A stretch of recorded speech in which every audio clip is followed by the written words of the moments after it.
on. Hey, welcome to the show. Hey, guys. We're having a great time here with a minor technical malfunction. Minor technical inconvenience. The package runtime information is corrupt. That's not good. All of your pictures in your drive are busted? All of them? Every single one of them. Well, no pictures that's today, incredible. I guess. That's incredible. Welcome to the show. That's an error I haven't seen before.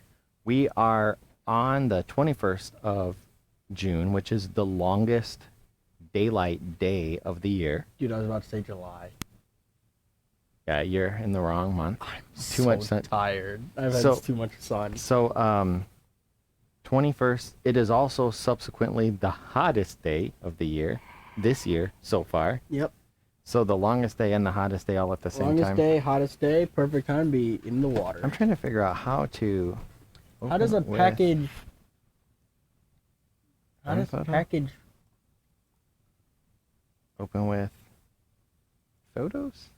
No. There we go. Photos did it. At least do... You just gotta full screen it, I guess. 5, 6, That's weird. We'll see how it goes. Okay. It's a little something. It's something. I didn't expect this. So, you had too much sun today or too much sun in general? Today. I work outside like every day. Yes. Today was slightly frustrating because I don't mind working. My biggest problem is wasting my time. Yep. I don't like wasting my time. I did not waste my time. So I got up, I got my Starbucks, which at least made me happy, you know. And then I got all the way up to my first appointment, and they were like, we called and canceled, which they didn't. And then I went to pull a permit for a job that we're doing this week, but we're not doing it. And then my last appointment was the same thing. The lady goes, weren't you here yesterday? And I was like, no, because somebody else was, and I didn't need to be there. And it's just like when you step outside and it's so hot you can't breathe. And you forget what month you're in. Yep, you forget what month you're in. That happens. It's so funny. I'm trying to see what my hair looks like. Okay, yeah, see? I'm not sunburned. My hair is still there. That's you don't all look like you're sunburned. I don't think so. I got hit right between my shoulder blades, though. That's bruised. Oh. Well, other than that, I'm doing all right. I went out hiking the other day. It was gorgeous. Probably the nicest day of the week. It was... What day was that? Saturday? I can't tell you. I don't even remember now. I think it's Saturday. Saturday. It was really, really nice outside. Really, really nice outside. Decided to go hiking at a state park. Okay. Which we're going to talk about later. Okay. And I sprayed down with like sunscreen. Yep. And I had short sleeves on, so I pulled my short sleeves up so I could spray my farmer's tan, which burns even worse than the rest of my arm. Yep. And there's this one spot right here. I don't know how I missed this one spot right here. But it's sunburn, it's just this one spot. This one circle. And I didn't notice it until I got in the shower. I like hot showers. I'm in the shower, the hot water's running down. I'm like, oh, yeah, that feels so good. And then I was like, oh, what happened? You know that feeling? I take cold showers, so I don't worry about that. I take cold showers. I think my computer is like fuzzy. It's like disappearing. Your computer's being Thanos snapped, bro. Thanos snapped. Oh, there we go. All right, now we're good. Thanos snapped. Okay, so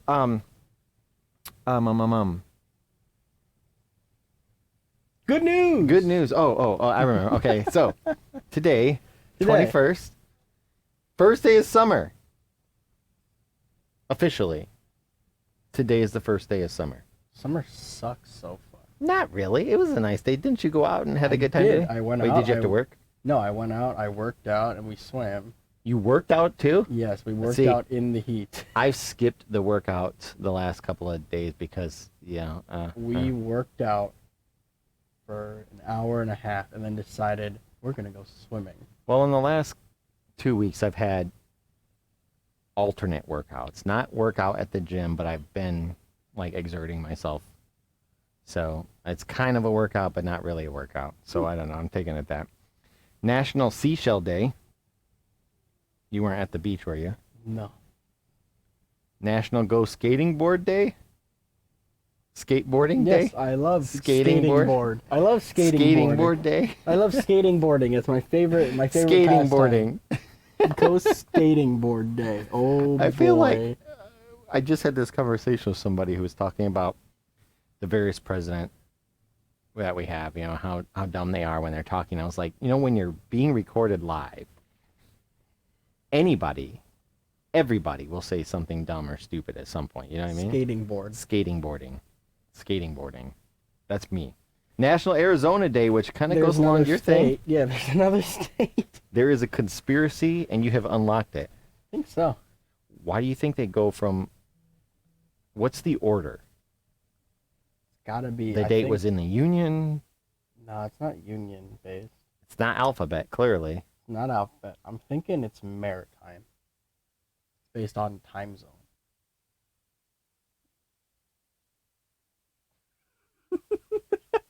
I don't think you know what that word means. Based on time zone, we're going from right to left. Okay, Now we're hitting the left side. the left side of the okay. Well, National Daylight Appreciation Day, which makes total sense That's what we did today. because we are still just us. We are going to have the longest day of the year, which is going to be. I like the sun normally. Okay. When it's like 300% humidity and you walk out and you're feeling the sun like you're in under a magnifying glass. You're a little less appreciative of the Like sun. when you're standing in the shade and you put your arm out there and like you can feel you burning like right now.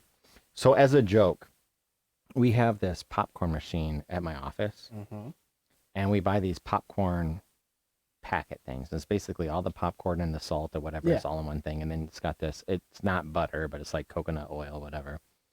And you mix it in there and then the thing spins around until it starts popping. Well, I walked out as a joke and I grabbed one of the packets and I was like, well, I'm going to just have some popcorn for when I go home. And I chucked it out the front door into the driveway. And I walked away and like everybody was laughing like, ha ha ha, like it's going to pop in the driveway. So I went to the bathroom, washed my hands. I walk out there. It was a combined total of like maybe 45 seconds. And when I got out to pick up the packet, all of the butter and everything had melted into like this viscous liquid. And it was like moving around in the packet. And I was like, I bet you we actually could pop popcorn out on the driveway. Probably. Yeah. So that has nothing to do with Daylight Appreciation Day, but I don't know. It sounds like you're appreciating the daylight sounds and like what it does for you. it sounds like I shouldn't have, or I wasn't actually working. National Day of the Gong with a G. Day of the Gong. Day of the Gong. Yeah, big. Yep. You've hit one, right? Oh yeah. I think everybody in their lifetime Punched has. one. It didn't work so well. It was Punched very heavy. one. There's one in the band room, and when they would walk away, everyone would walk up and be like, "Hey guys, watch this." There's a joke about a college kid. Have you heard it? No. This college kid comes home with his friend, and the friend sees this giant gong in the middle of the living room, and he says, "What is that?" And the guy says, "It's my talking clock." And the kid goes, "What do you mean?" He says, "Watch." And he goes over and he takes the mallet and hits it as hard as he can. Gong! You know what I mean? Yeah. And from the other side of the wall, you hear, "You idiot! It's 2 a.m."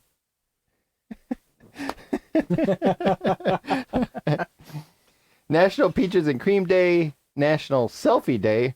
I'm not a selfie person. You take a lot of selfies? Every time I'm trying to take a selfie, I just look stupid. I just don't see the point in taking one. I look dumb. And you try to do a pose, I don't want to do a pose. Every time I do a pose, I'm like, I'm smiling, but no, Yeah, you're out here like with teeth, without teeth, my eye. Look at like, do I look like that? Look at my this hair. is why I don't take selfies. And then like all the ladies make it look so easy with that, I can't do that. I just look like an idiot. Womanly appeal, I don't know. I don't have a womanly appeal. I don't think you're supposed to. National Smoothie Day. If you haven't had a smoothie today, today is the day to have a smoothie. Guess I'm having a smoothie today. Gonna have a smoothie today for sure. I feel like I'm getting alerts, and I feel like My phone keeps going off, and I can't tell if it's from here, from the show, from something else. But I anyway, can't tell you. anything you want to add before we get going? Stay in the shade, kids. Stay in the shade. Stay in the shade. I wish I had planned this out because I knew it was going to be like 100 plus degrees, and I should have gotten. I've always wanted to get a tray of like cookies, set it out in the sun, and see if they actually bake. And I heard from a source that I don't know if it's true or not. Someone took a brownie pan with brownies and cooked it inside their car. I think the car could do it. Sealed area. And I feel like I'm not sure. Internal temperature keeps. So what happens when you go in there, right? Got your tray of brownies, right? Set it there. You go in the house or your work or whatever. You come out at lunchtime and you're like, oh, the brownies are done, right? And when you go to pick up the tray, the nice leather seats that you have are like... Well, I think people tend to set it on their dashboard. Oh, so well, you have like leather dashboards too. Who has a leather dashboard? I just feel like I would mess something up. I would like touch it with my... You find out that the brownie exploded. Your car smells like triple fudge now or something like that. Hey, my car will smell better than it did when I put the brownies in. You walk in... You walk up, you're driving through the Smoothie King, right? Getting ready to get your smoothie for today because it's National Smoothie Day. And they're like, dude, your car smells like brownies. Yeah, like, yeah, why man. your cars smell like what you just ordered. Yeah. Okay, so good news. Good news. I have some good news. Okay. We skipped last week, so I We had did. a bunch of different things going on. And there's one in particular I want to get to because I just kind of happened to see it myself. But this article here that I'm going to start with was sent to me actually by two different people. And I thought, hey, I guess if people are really into it, I'm kind of happy, disappointed that nobody's watching. So the two people that sent me this aren't watching this right now. But anyway, all right. They'll see it later. the first one, Hilary Swank? No. Don't know who that is. You know the Karate Kid. Vaguely, the original one. Yes. After the Karate Kid, Mr. Miyagi taught Hilary Swank karate Okay. in the next Karate Kid. Okay. And she beat people up with karate. I mean, like the other kid did in the first three movies. Okay. I say I only saw like the first two. Aside from that, I'm sure she's been in a whole bunch of other stuff. Probably, but no, I don't know. I only know her from the Karate Couldn't Kid. tell you. Couldn't tell you.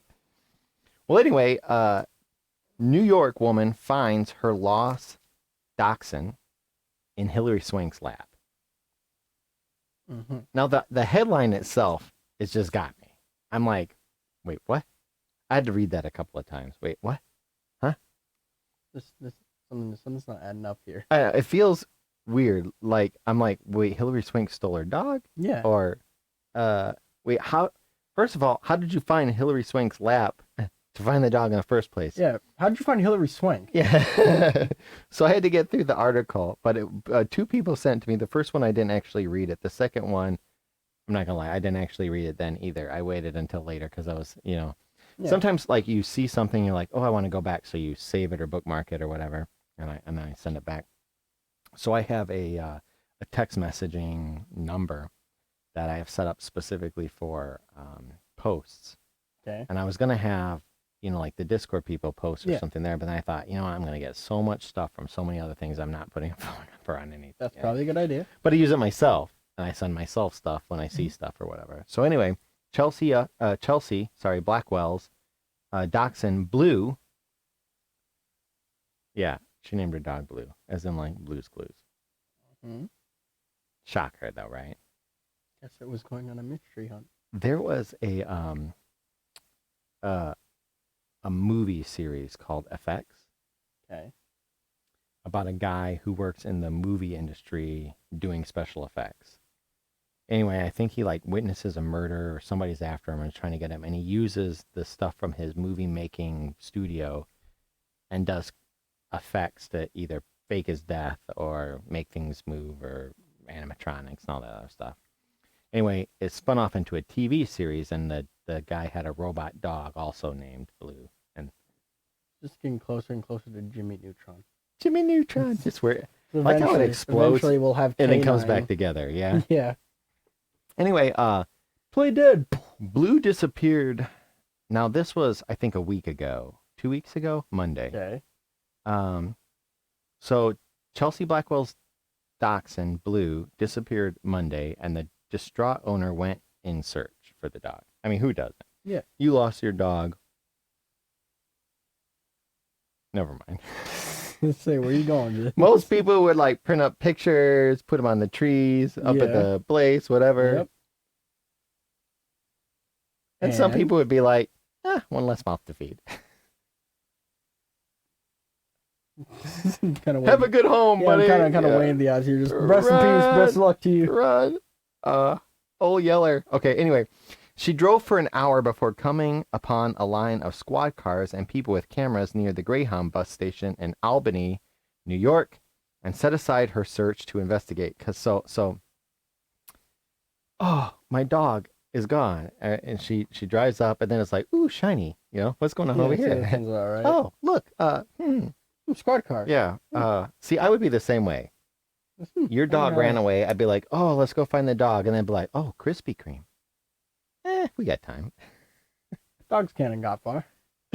Anyway, she says, I pulled over and thought, oh man, did someone get shot? That's This a is fair point. New York. That's a fair point. It is New York. It's I New feel York. like if I were in Yeah. Chicago, I might think the same thing. You know, If I'm in New York or Chicago, I think I'm thinking Yeah. the same thing. and here's the other thing. Ooh, I think somebody got shot. Yeah. Let's go see. Yeah, did someone get shot? No, I I'd be wanna like, see. let's go the other way. That's how I would feel. I get out, the family's with me. They're like, hey, it looks like somebody got shot. Okay, everybody get back in the car. We're going to Chuck E. Cheese somewhere not anywhere near here. Okay. Yep. I thought, did someone get shot? What's going on? She said Wednesday. I mean, there were like 8 police cars. There were like all these people with cameras. Fortunately, tragedy did not lurk. Blackwell had stumbled upon a movie crew, and her search ended in a 1 in a million lucky happenstance. Her dog of 15 years was found by a movie star with a history of rescuing dogs. First off, the dog at 15 years old got an hour away, which is impressive for a dog that's 15 years old. And found the first rich girl he could find and was like, hey, baby, take me home. Yeah. Now, if you feel like running away, find the first rich Find lady Hilary you got Swank. Find and be Hilary like, hey, Swank. baby, take me home. I started asking everybody if they saw my small brown dog. You won't believe this, she said. The crew told her, but a celebrity had found her pooch. A phone call, and about an hour later, a gray car pulled up, and there was Tiny Blue sitting in the lap of 2-time Oscar winner Hilary Swank. Wait, so you're telling me that she found the dog and then just took the dog? She did. She's like, take it home. took the dog. She's like, oh look, a dog. Take it. Like, you're telling me it didn't have a collar or anything on it? Maybe got away. I don't know. I was like, no way. And Blackwell said, as soon as she got out of the car, I kissed Blue and said, thank you so much. It just bumped my thing. Blackwell asked Swank for her autograph, but Swank did better. They took a picture, which is not the picture we're showing.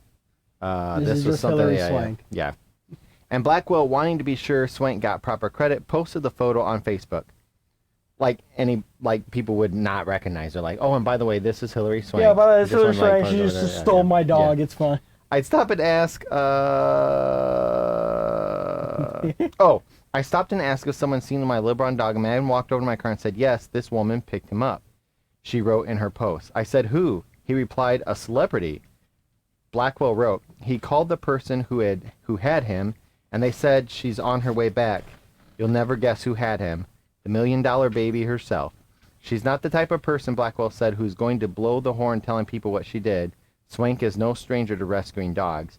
Every dog I've ever rescued and also shared my life with have all had their unique way of being in the world. Swank, who has adopted numerous dogs, once said in a YouTube video posted by People magazine.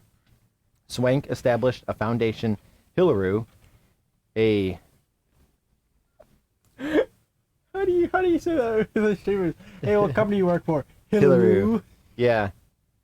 Sounds like you're trying to say Hillary, but you have like It a was like speech a impediment. it was like a combo of her name Hilary and her first dog Kru. It sounds like you're trying to say Hillary and you have a stroke halfway through. Anyway, they match abandoned dogs with children whom the foundation says have been given up on by society. Nice. Yeah. For Blackwell, the loss of Blue would have added to the upheaval in her life after losing her mother in August and another relative soon after. Blue lost his way after getting out of the backyard with Blackwell's other dog, Ladybug. Ladybug came running back home when she yelled, but Blue was nowhere to be seen. I was just losing my mind because I've had Blue since he was a little puppy, she said. After losing my mom and my cousin, I didn't want to lose my best friend too. Kind of feels like a slap in the face to Ladybug. It's kind of, yeah. Yeah, you had your chance to run away. You know, you had your chance to get with... And what'd you do? You came crawling You back. came crawling back. You came crawling back. You had the chance to be in Hilary Swank's lap. Ladybug's probably, I mean, it's Ladybug, but it's probably a dude. And the dude got out, is like, I'm free. And then she's like, dinner time. He's like, I'm coming. I'm coming. I'm on my way. I'm coming. Yeah. It's food. It's probably Ladybug's idea to get Blue to keep running, so he gets fed twice now, yo. He's eating both dishes. He's like, bruh, I'm going to take that. Okay. So my next article is actually pretty neat. This guy won the lottery. A little ticket, right? Okay. Scratch it off, won $600. Okay. Now, how would you feel if you know, won $600? I mean, $600, $600. Have you ever done like a 50-50 raffle? Have you ever won anything? It's such a mean way to put it. Have you ever won anything? Have you ever won anything in Yeah. your life? Yeah, the mini fridge that I have in the room. Yeah. I won It that. feels good, right? Oh, yeah. Yeah. I sucked to carry it, but it felt great. Well, yeah. Especially now you get to use it. Yeah, right? Yeah. So this guy scratches off this ticket. He's got $600, and he's like, "Yeah, baby, $600. I mean, that'll buy you like a half a tank of gas, I think, right now. Yeah, something like Yeah, that. and maybe a Starbucks. If you're lucky. So he gets to the counter and he says, "Hey, I won $600." And the guy scans and he goes, "Well, actually, you won over $500,000." The guy. Sweet, that buys me a full tank of gas. Let's go. June 8th, a North Carolina man showed up to the state's lottery headquarters to collect what he thought was a $600 prize and was actually shocked to discover that he had actually won almost $600,000. 1,000 times more than what he was thinking. Yep. Joshua Locklear, 32, of Pembroke, North Carolina, told North Carolina education lottery officials that he bought a $10 50K, the cash fast play ticket at Pembroke Mini Mart when he noticed the jackpot had reached $585,949. Locklear said he scanned the ticket, and a message told him he would have to collect his prize at lottery headquarters. The player said he studied the ticket and determined that he won $600. He arrived at the lottery headquarters to collect the prize, was shocked to learn that he scored $585,949. Do not let this guy do your taxes. Yeah, he was way off. Because I feel like a lottery ticket is much simpler. You've got to match up like 4 or 5 numbers. How many? Whatever. And the man was still off by 2, like 7, 3, 1,000 4, times. 6, 7. I was like, well, I'm gonna say $600. You know, give or take a few 100,000. When I heard, I was like, there's no possible way I actually hit the jackpot. Locklear said. I couldn't believe it. Locklear said he plans to use his prize money to buy a house and a car, and he also wants to give back to the community. I really wasn't expecting that, that's for sure, Locklear said of his win. It really did come at the right time, though. Yep. I feel like any time you get $500,000 is the right time. I feel like if I woke up and somebody's like, you want $500,000, it'd make my day. And if tomorrow somebody else came up and said, oh, I got $500,000 for you too, boom. And I would just like to say right now, if anybody watching would like to give away $500,000, this is our Discord channel. Please contact us. We will be happy to be the community that you reinvest in. So thank you for watching. Give a shout out to Gabby, who's on right now. Thanks for watching. And if you have $500,000, we'd be happy to take it. And speaking of happy to take it, Okay. the next article anybody would like to take, Yeah. because it is the first of its kind, a tiny white tortoise baby. Okay. Right behind me. Like literally right behind my head. Yeah, it's Is a baby tortoise. Even when That's I white. want to shift over, there you go. There you go, little Tiny guy. little tortoise boy. An extremely rare white tortoise baby has just been revealed to the world for the very first time. The tiny, red-eyed reptile has pigmentless skin and a pale shell caused by a genetic disorder known as albinism. Albinism? Albinism, I think, because it's albino. Two zookeepers, say the odds of an albino tortoise are 1 in 100,000. Look at his mom sitting down. I'm like, what are you? Yeah. Look at it. The white tortoise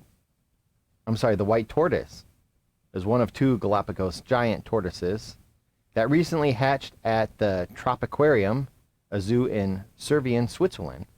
The pair of eggs were laid by a 220-pound, and this was not calculated up by the guy who miscalculated his lottery ticket, so it probably is actually 220 Probably pounds. pretty close. Female on February 11th. The albino baby hatched on May 1st, and its darker sibling emerged on May 5th. The baby tortoises each weigh just 1.8 ounces at birth and were initially hand-reared by zookeepers in incubators before rejoining their mother at the zoo on June 3rd, according to Reuters. That's what the turtle is. It's like, whoa, I thought you ran away with Blue. You're back. It's like, see, Ladybug. Ladybug came right back. You're back. But you were gone. And where's Hilary Swank? Yep. I don't know. Where's $500,000?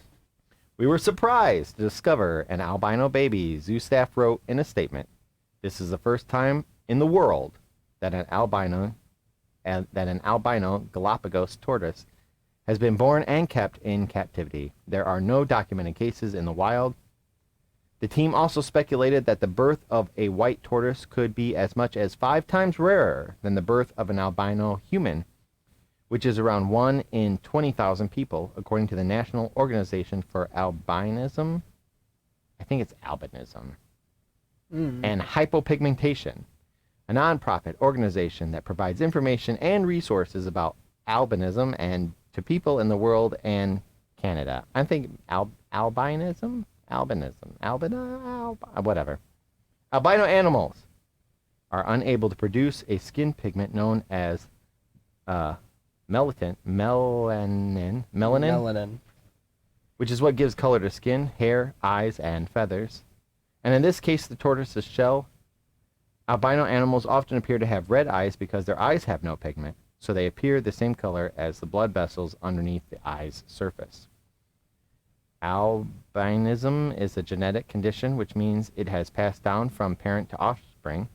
However, it is a recessive trait, so both parents need to possess and pass on a copy of the gene. Because the parents usually have only one copy of the albino gene, unless they are also an albino, they appear with the animal's typical colors. It is unclear how long the albino hatchling might survive. Galapagos giant tortoises are the largest tortoises on Earth and can live for more than 100 years in the wild. However, albino animals, I guess, can make animals more susceptible. If you're an albino, you're more susceptible to damage from the sun's ultraviolet rays and prone to other health complications such as reduced vision and hearing difficulties.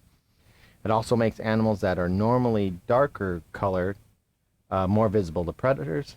This means that animals without albinism, often don't survive for very long and die before they can pass on their genes, which explains why the condition is so rare. But if they are cared for properly in captivity, they can live relatively healthy lives. Breeding Galapagos giant tortoises in captivity can be challenging. The mating rituals of these enormous reptiles can be quite aggressive. Males repeatedly ram females. Okay. Just knock them over, man. Just take them out, I guess. They ram their shells with their own and sometimes bite the legs, female legs. Males also produce very loud and deep moaning sounds, which help inspire the roaring sounds of the dragons from the HBO hit fantasy show Game of Thrones. I can't make this stuff up. How do you explain it? I can't make this up. Come to the producer and was like, yo, we got an idea for a sound. I was like, okay, where'd you get it from? Okay, you'll never believe this, but... You're never going to believe this, but we got this. We got this off of Game of Thrones. tortoises going. Like the majority of reptiles, Galapagos giant tortoises' gender is determined by the temperature at which the eggs are incubated. In this species, warmer conditions cause the tortoises to become female and lower temperatures produce males, according to the San Diego Zoo. The genders of the new pair of hatchlings are uncertain because there are no physical differences between males and females at this age, according to Reuters. Zoos are the only place where Galapagos giant tortoise hatchlings, albino or not, can be observed. And the wild hatchlings seem to disappear until they are around 5 years old. Researchers aren't exactly sure where the babies go, but scientists suspect that the juvenile tortoises spend their first few years hiding in forest undergrowth to avoid their only natural predator, Galapagos hawks. I think they sprout dragon wings and go around and, They're hunting the hawks. terrorize Hilary Swank. According to the Zoological Society of London, nobody is sure how the tiny tortoises spend these so-called lost years, but when they re-emerge, they are too large to be carried off by the predatory birds. Captive breeding in zoos is a very important tool for conserving these massive tortoises, in which they have become scarce in the wild. Wild tortoises' population in Galapagos were severely impacted by early European explorers, whalers, and naval crews who hunted tortoises as a source of oil and food for long journeys across the sea. Scientists think there were once around 200,000 giant tortoises in the Galapagos Islands, which are named after the tortoises. The word Galapagos comes from an archaic Spanish word for tortoise, but there are now around 15,000 according to the Galapagos Islands Trust. Experts also believe that warmer temperatures caused by climate change could be skewing the gender ratio among tortoise hatchlings, which could impact future reproduction in the wild. If babies are born females, if more babies are born female, there will be fewer males to mate with, reducing genetic diversity in wild populations. So, that's that. That's that. My next article is going to be one of the most amazing things you have ever seen. Everything that we've ever done on this show whatsoever. It's just there, too. Did you see this article? No, I did not see the article, but I was just there. This article was also sent to me by a viewer. Yeah? I am so happy to have read this article. I've read it 100 times. Yeah. I've zoomed in on the picture and a bunch of other things. It's amazing and wonderful and wonderful. And you're looking now, trying not to skip ahead. But I'm not saying anything. does this look like a chupacabra to you? Right here. First off, Boom. what is a chupacabra meant to look like? Let's do this. Scylla, what is that? There it Is is. this someone in a fursuit? Texas Zoo seeks help identifying strange creature captured on camera.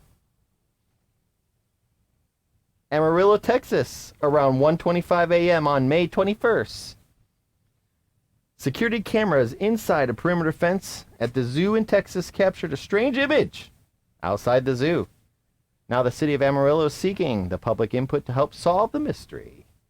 Was it a person with a strange hat who likes to walk at night? A large coyote on its hind legs? A chupacabra? For now, the strange visitor is a UAO, unidentified Amarillo object, according to the news release. Definitely chupacabra, yes. Someone commented on the City of Amarillo, Texas Facebook post. This is literally Sonic the Hedgehog. It's You know what it is? You know what Sonic it is? It's the pre-edit Sonic the Hedgehog. It's the original one. It's ugly Sonic. It's kind of off balance. Like its center of gravity has got to be super low. He got free from the Chip and Dale movie. But it kind of looks like a wolf-like face. You know what it looks like? It's Rocket Raccoon. Rocket He got leg Raccoon. extensions. A chupacabra is a folklore creature said to have lived in Latin America that allegedly attacked animals. In the spirit of fun, if not curiosity, the city of Amarillo is letting the public offer ideas on the identity of the UAO seen in the photo. Video footage is not available. So we cannot play it. We just want to let the Amarillo community have some fun with this, said the city director of Parks and Recreation, Michael Kashuba. It is important to note that this entity was outside the zoo. There are no signs of attempted entry in the zoo. No animals or individuals were harmed. There are no signs of criminal activity or vandalism. According to the city, we would like to keep it that way. This is a good news program. This Please also do not break in somewhere. This also is Texas, so if they break in, it's not going to end well Wearing a anyway. thing. It's definitely a strange and interesting image. Maybe Amarillo can help solve the mystery of our UAO. Okay, hold on. Personally, I'm going with Skinwalker. Skinwalker? I think it's a Skinwalker. I'm looking up Chupacabra as because I'm trying to figure out what it's supposed to look like. So, I'm trying to figure out what it's going to look like. dude, it actually kind of fits. A Chupacabra is it looks kind of like a jackal, but it's like a wolf type creature. I remember hearing stories about him. Oh no, wait, that was something else. No, I've heard stories about Chupacabra. We had a book on him. I think I'm trying to remember if it was that or something else that used to be up in trees and would like snatch people and eat their insides, whatever. But I guess Predator. Maybe not like. Maybe we should avoid some of that talk Maybe we here. shouldn't. Yeah, maybe we shouldn't talk about that. With since this is a good news program. This is good news. Also like to give a shout out to Lurks. Thanks for watching. Good news. It hasn't gotten inside the zoo yet. That we know of. Please tell me what you think this is. Again, if you want, you can send us a message on Discord if you don't want to tell us here, but please tell us. Was it supposed to be? I know. My next article, Sumner County teen wins state design for award for 3D printing and inclusive lunch tray. What, inclusive? Well, maybe not. Is it because you zoomed out? There we go. This is actually pretty neat. Really neat story. Yeah. They glued wood to a tray. Actually all printed together on there, but yeah, really neat. Hendersonville, Tennessee. A 15-year-old student at Pope John Paul II Preparatory School designed and 3D printed a lunch tray meant to help those with disabilities keep lunch on their tray. I experienced something like this recently, personally, and it is frustrating when you're trying to get from point A to point B, or you're doing something and you have something like you're holding, food item or whatever it is, and it's super. I mean, don't get me wrong, as a man, right? It could be the worst day of my life. It could be the end of the world.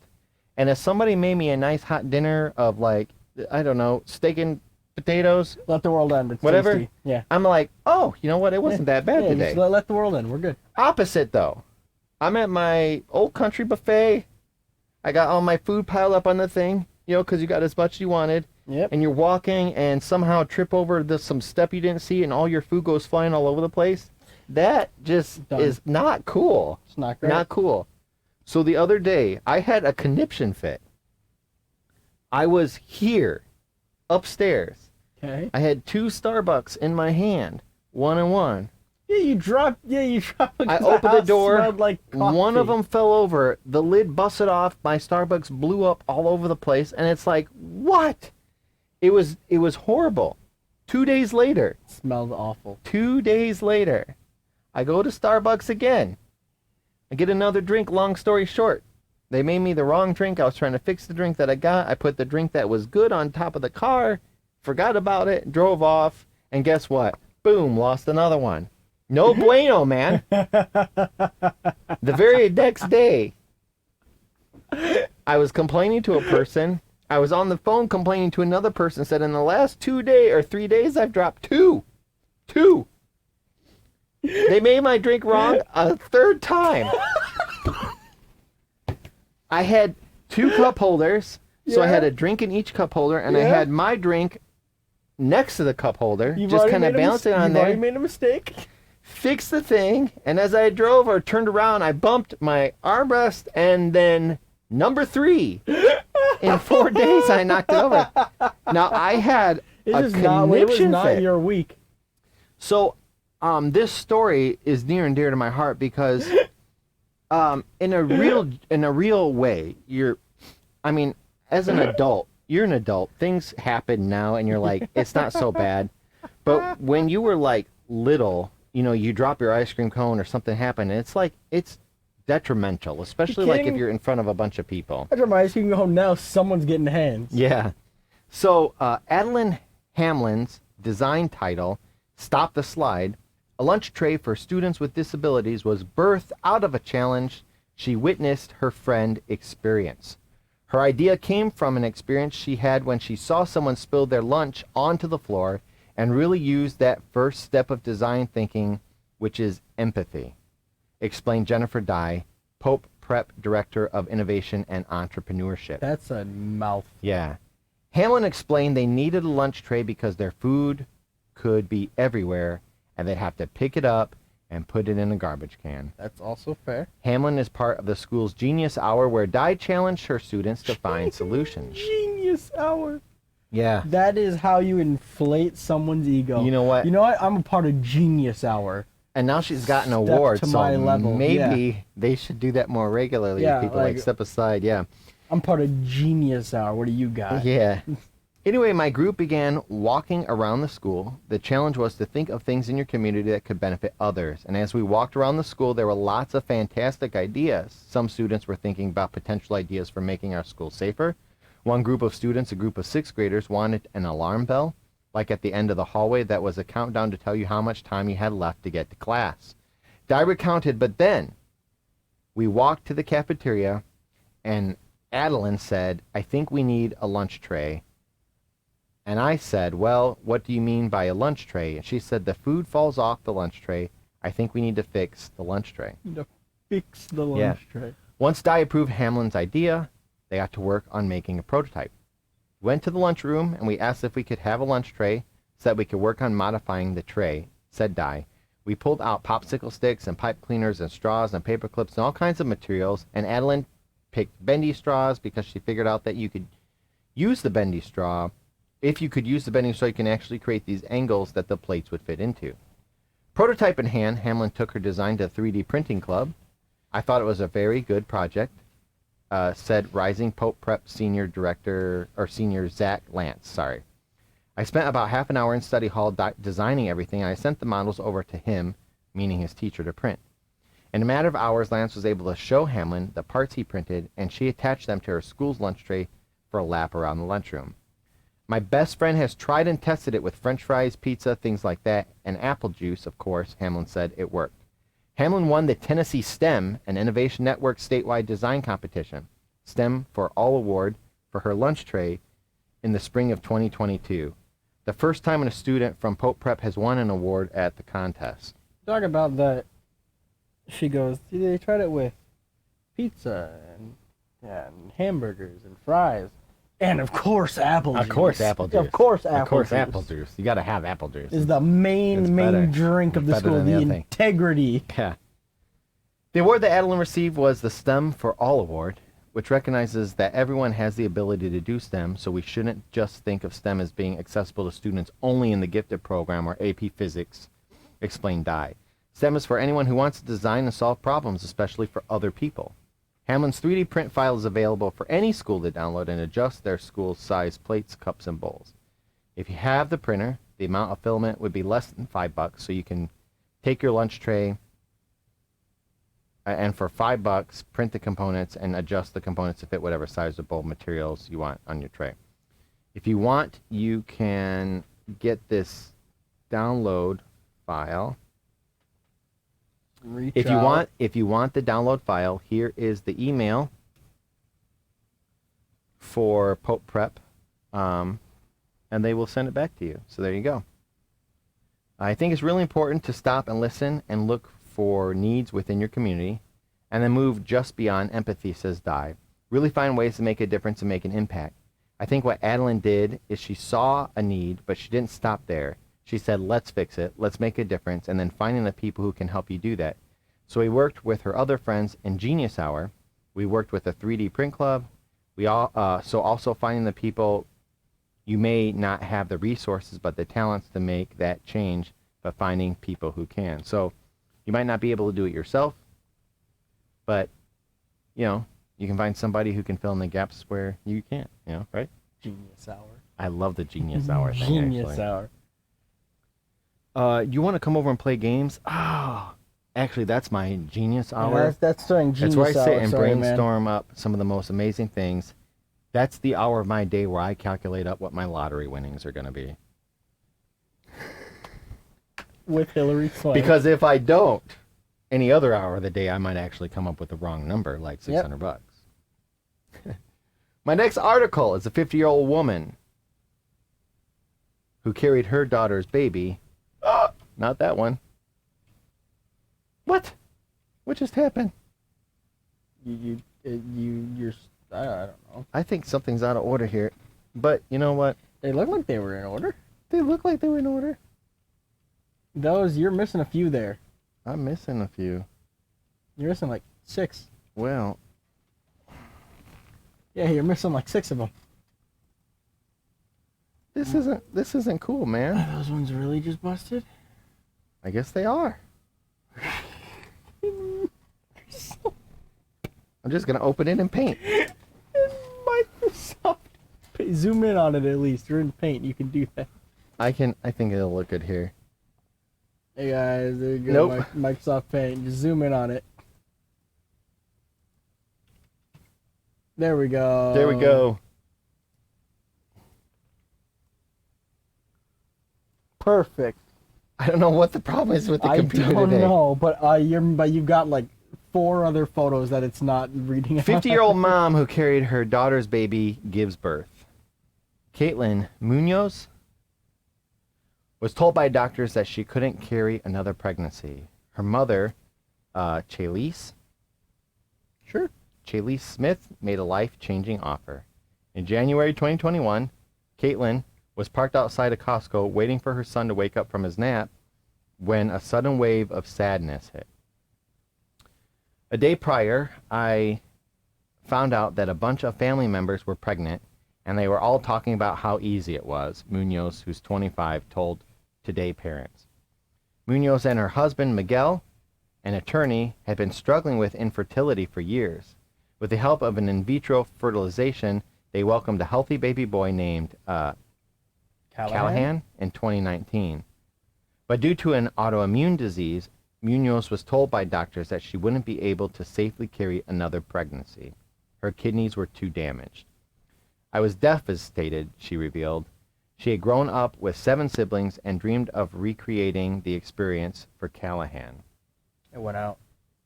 We have no internet. It just went out. We'll just keep going and at least upload it to the other. But that's weird. Did we lose power too? No. Sorry. Well, what's reconnecting? Anyway. It's trying. Yeah, the internet's back, so if we're lucky, it'll reconnect. Yeah. All right, let's keep going. All I ever wanted was a big family. Callahan was just starting to stir in his car seat in the Costco parking lot when Munoz's phone started to buzz. It was her mother, Chalise Smith, and she was about to make a life-changing offer. I said, I know you have 2 embryos left from IVF, and I want to carry those embryos if you'd like me to, and be your surrogate, Smith, who is 50, told Today. At the time, Smith was 49. Caitlin was like, Mom, do you realize what you're saying? This is a huge deal, Smith recalled. I explained that it wasn't a rash decision. Smith said the idea first came to her after Caitlin sent her a video in it. She said she was grateful she experienced Callahan's birth. She acknowledged that God was aware of her and loved her. Smith, a member of the Church of Jesus Christ of Latter-day Saints, shared as Smith watched the footage. She was filled with emotion.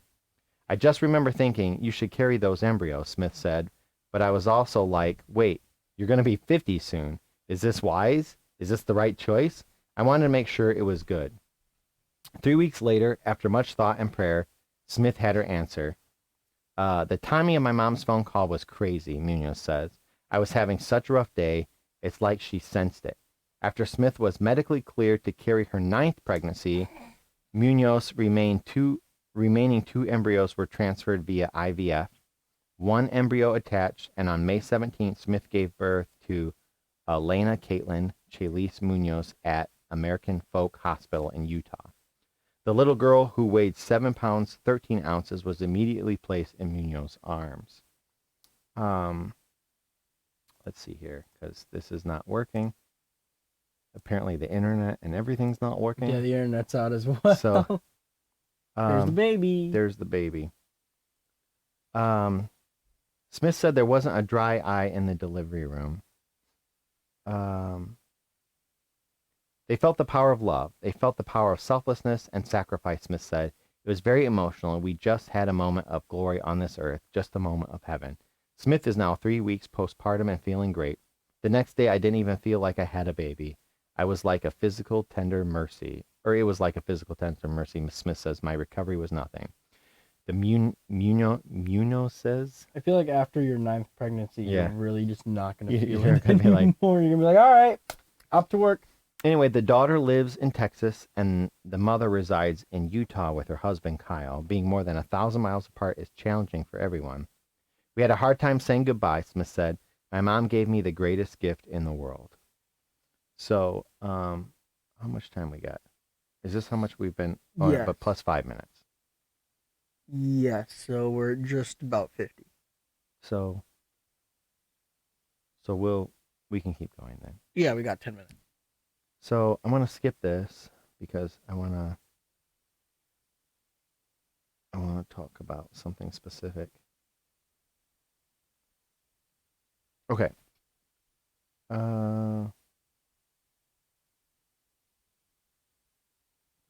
Let's come back to this.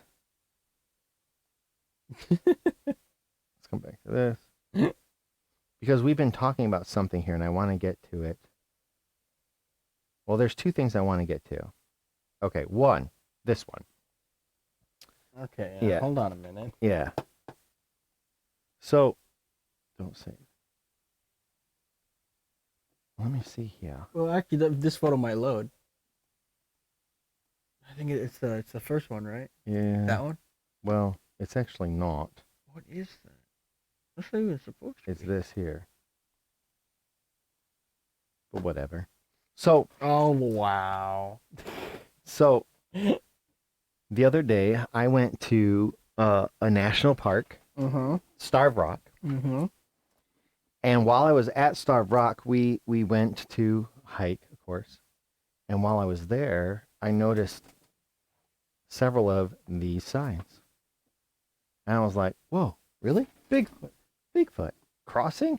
And then you're like, ah, ha, ha, ha. You know what I mean? Yeah, Like, haha, very ha, funny, very ha, funny, haha. funny, you know. Bigfoot. No big deal. Oh, boy. Bigfoot, ooh, crossing. And this wasn't an actual picture there, but I just found this as a stock photo. But they had this sign, exact sign, there. And so I just wandered around, did my thing. We walked like 6 miles or something that day. We climbed 25 stories, you know, hiking around or whatever, et cetera, et cetera. And so when I got back, I looked it up, you know, Mhm.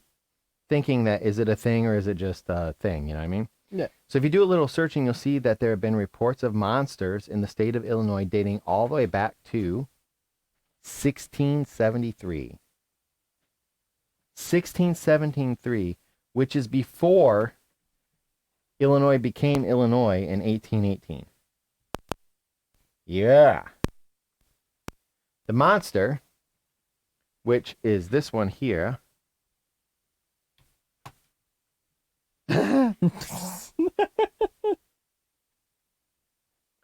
This monster from 1673 is the Piazza bird. Yeah. Described as having horns, red eyes, fish scales, a long tail, and a snarling, bearded face. A fearsome monster known as the Piazza, once terrorized the Illinois Indians near what is now Alton, Illinois. Not quite by here, but not that far away. Okay? Mm-hmm. It ate deer. At first. Oh, yeah. Your punctuation isn't like this at all, which is the best part. I know. I was just saying. I just threw it out there for dramatic effect. It ate deer. At first. Dun, dun, dun. But corpses from a war gave it a taste for human flesh. Swooping down, it would snatch victims in its talons and carry them back to cliffside caves, tearing them apart for dinner. Probably one of these things was saw outside the Texas. The Texas Zoo. The Texas Zoo. The Texas I'll tell Armadillo you. Zoo. One of these things was there. One of these things was there. This right here, I'm sorry. Here are a couple more examples of Illinois monsters that residents have claimed to have seen. The Enfield Horror. Okay. The Huffington Post describes it this way. Now, this came from the Huffington Post. The Huffington Post. In April 1973, numerous sightings of a deformed creature having T-Rex-like arms with short claws, pink eyes, gray, slimy skin, and 3 legs attacked a young boy as he was playing in his backyard. Numerous sightings. Later that evening, the bizarre creature tried breaking into a neighbor's home, where it was shot by a man named Henry McDaniel with a .22 caliber pistol. A news director. Could you imagine, like, you see this thing breaking into your home, this horrible fight, your first thought, hunting season. It's hunting season, yo. A news director for WWKI radio supposedly taped the monster's screams as it ran off, covering 50 to 75 feet with just 3 giant leaps, and vanished. Mm-hmm.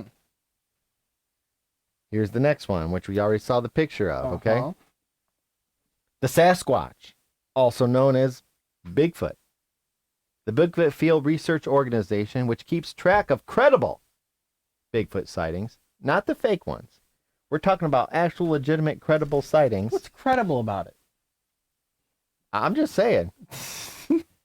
It's like, I just work here. The Bigfoot Field Researchers Organization keeps track of credible Bigfoot sightings that says Illinois has the 4th highest number of sightings in the United States.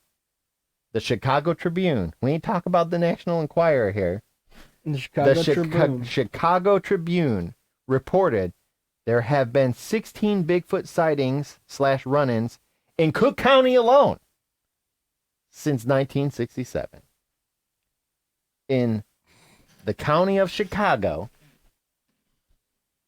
16 since 1967. Yeah, just a big foot on his way to work. He's late. I want to say one more. The Coal Hollow Road Monster. Oh, no, what? Sorry, several more. There's the Coal Hollow Road Monster. This is an Illinois monster. There's the Wolfman of Chestnut Mountain, which could also be the one that's made his way down to Texas.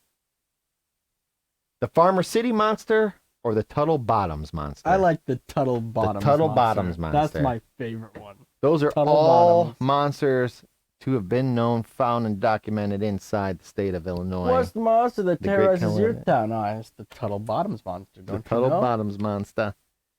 I'm going to do one more article. I feel like I'm skipping all of these, and I feel really, really, really bad about it, but not so much because, we're not on the internet right now anyway, but... Okay. Now, we talked about this 2 weeks ago, and I just want to bring it up again because we're coming down to like this big, huge countdown at the end of this week, which is going to make this even more spectacular if you can see it. Excuse me, if you can see it. It was like a burp and a hiccup at the same time there. I feel like my heart exploded. And I think this picture might work. Maybe. I think so. This one and this one. Okay. Okay, they work. Okay. Now, I already did this, so if you think like, oh, don't be like sending me messages saying you already talked about this. I'm not trying to find filler. You can ask Digi. Oh, Orthodox. Thank you for watching. It looks like we're back online. All right? Yeah, it's got to refresh. Yep. So, welcome, Orthodox. I don't know what you missed, but anyway, we already talked about this. I just want to give kind of an update, okay? We are in for quite a treat in the nighttime sky over the next few weeks. Have you seen any of the things? Because I did see the moon, the strawberry moon. Did you see the strawberry moon? When it was low, it actually kind of had a tint, but as it got higher up in the sky, I think it just looked like a regular moon to me. But, yeah, it did. It looked like a regular moon. That was really cool. That particular night, though, I had a really good night just being out and enjoying the moon. So, it was just kind of nice. It was like a nice night anyway. But anyway, over the next few weeks, you're going to still be able to see the Planet Parade, which we already talking about. It's something right out of a middle school textbook, if you've ever seen anything like this. And if you haven't, well, you probably haven't, because unless you were super into astrology your whole life, you probably missed it. But for the first time in 18 years, since 2004, you'll be able to see 5 planets essentially lined up in the east-southeast sky. And even more amazing, the planets will be in the order of their distance from the sun. So from left to right, or east to southeast, you've got Mercury, Venus, you'll see Mars, Jupiter, and Saturn. Now, the reason why I'm bringing this up again, because it's even more good news, is the view won't change much over the next few weeks. So if you have a night, or if you've missed a night, or if you haven't seen it yet, or if you've had bad weather or whatever, the planets move slow across the Earth's nighttime sky, so there won't be too much of a change from night to night through the early part of July. But you got to get up early. Okay. Because you know how the sky rotates. Yeah. Okay, you have to get up early. This time of the year, it's going to be like around 4 a.m. Okay. In your case, right before going to bed. Yep. Okay. So it'll be fine. You want to see about an hour before sunrise, so whenever that is for you, okay? Some suggestions. Okay. Pick a night with little or no humidity, which is difficult for us because that's all we have. Just a little bit. It creates like a haze, okay? Obviously, little to no cloud cover will help. Yeah. Pick a spot with a clear view, obviously no buildings or trees. The east and the southeast horizon. So if you don't know where that is, the sun comes up in the east. The sun comes up in the east. That'll help you out a little bit. Sets in the west. So if you know where the sun is going to come up, look there while the sun isn't up yet. Pick a spot with as little artificial light as possible. So like, you know, the next couple towns over where the Walmart and stuff is, if you look at the horizon, even though the sun goes down over here, you can still see light there. It's because of just all of the light pollution, I guess. You don't need a telescope as long as you have a clear view. You can see the whole thing with just your eyes. Mercury will be the toughest to see. It's the smallest. It's also the lowest. I've seen it. It's pretty cool. However, they're all going to be lined up. I'd recommend finding Venus, which is very bright, and looking diagonally down to the left to find the smaller dim Mercury. Now, here's the trick, or here's the super awesome part, is the moon. This Friday. Okay. I'm reading ahead, though. The moon will also be hanging out near the planetary lineup this week. So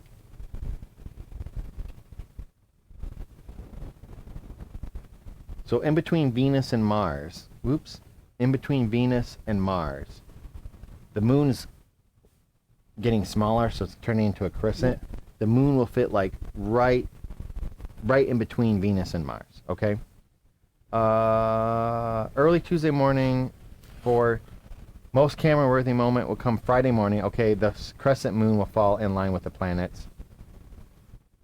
That morning between Venus and Mars. The planets won't appear in this order again until 2040. So here it is. Here it is with all of the constellations. You can see all the way down. Well, here's Saturn. And then it goes Jupiter, Mars. There's the moon. That's the moon. Venus and Mercury. We'll put this up here. And they'll kind of make like a little arc there. If you're super into it and you want to see Aries, Pisces, Andromeda, Pegasus, Aquarius. The only one that I'm really, really good at spotting is the dipper. I can't tell you if it's the big dipper or the little dipper. I see it in the sky. It's I know a the other dipper, one. That's all we know. One of them is supposed to pour into one, then the other one is supposed to pour back in the other one. And I've only been able to spot the one dipper Yep. the last couple of times I Yep. looked. My keen eye has missed it for whatever reason. Look really low, you'll see Mercury, Venus, the Moon, Mars, Jupiter, and Saturn. And I think that that's pretty sweet. Pretty sweet. Pretty sweet. Pretty sweet. Pretty sweet. Anyway, anything you want to say? No, I'm good. You haven't seen any monsters? No. Seriously, though, I think a skinwalker. This is legitimately possible. Legitimately, that's what I'm thinking of. Legitimately possible. And, Especially like, since it's Texas. I thought of, like, you know what? I'll tell you when we're off the air. I used to think that some of this stuff was just, like, made up and everything. And then, anyway, this coming Tuesday, we should be back. We should. We have a small hiatus. We're going to take a week off next month because I'm going to be out of town. You're going to be... Oh, maybe we won't. Maybe we won't. Maybe I can skip it in or slip it in there. Do you have any vacations or anything you're planning on going on? Not until the end of July. Not till the end of July? Until the end of July. Well, so we'll see how it goes. If you guys have any suggestions for good news, please send it to us on the Discord. Or if you know us personally, I guess you can send it that way. We appreciate you guys watching. Again, thanks Gabby, Lurks, Orthodox, Alien Gathering. Thanks for watching. We hope to see you guys next week on Tuesday, and have a great, great week. See ya. Bye.